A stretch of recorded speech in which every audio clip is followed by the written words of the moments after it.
Alright, Chapter 11, Video 1 is going to start us off with the age of Jackson. Now Jackson will benefit from some of these things that make up the age of Jackson, and he'll create some of it as well. But it is a period of change, and as I had said earlier, there were changes in voting where property requirements and taxpayer requirements are no longer in existence. And so you have pretty much all white males over the age of 21 able to vote. They're going to be interested in a different politician, as I have said. The population is increasing. The economy is doing pretty well. We see more factories, cities growing, and so forth. And it's from roughly 1820 to 1840, and we see a lot of things happening in that time period. With those property requirements going and more poorer men being able to vote, we see 4 times as many men able to vote in 1828 as in 1824. So in a matter of 4 years, 4 times as many voting men will participate. And there are 2 new political parties for them to participate with. There are the Whigs and the Democrats. And the Democrats supported Andrew Jackson. The Whigs were pretty much made up of anybody who didn't like Andrew Jackson. But these 2 political parties will have set ideologies, nominating conventions, partisan voting in Congress. They are political parties like we have today. And with that comes the patronage system, or what's nicknamed the spoils system, from the saying, "To the victor go the spoils." This is when you get elected, whoever's elected president will appoint only people from his political party to government jobs. They'll get rid of anybody working for the government who are part of the other political party.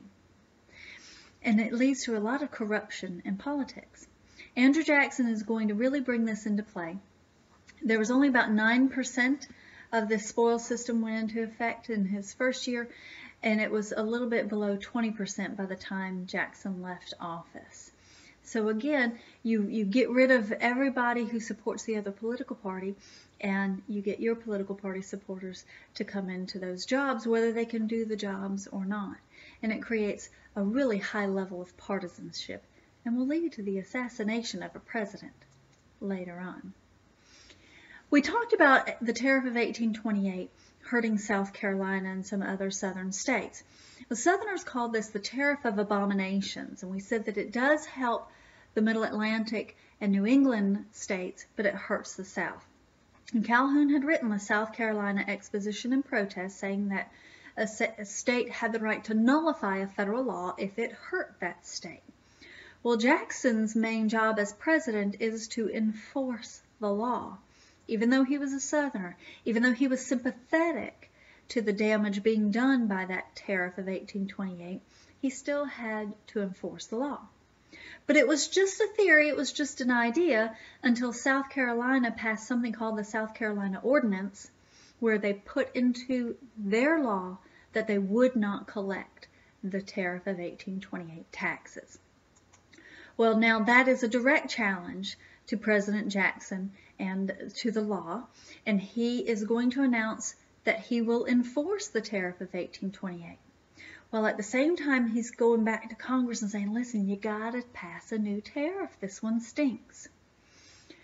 It comes to a head when Jackson ultimately has to send federal troops to South Carolina.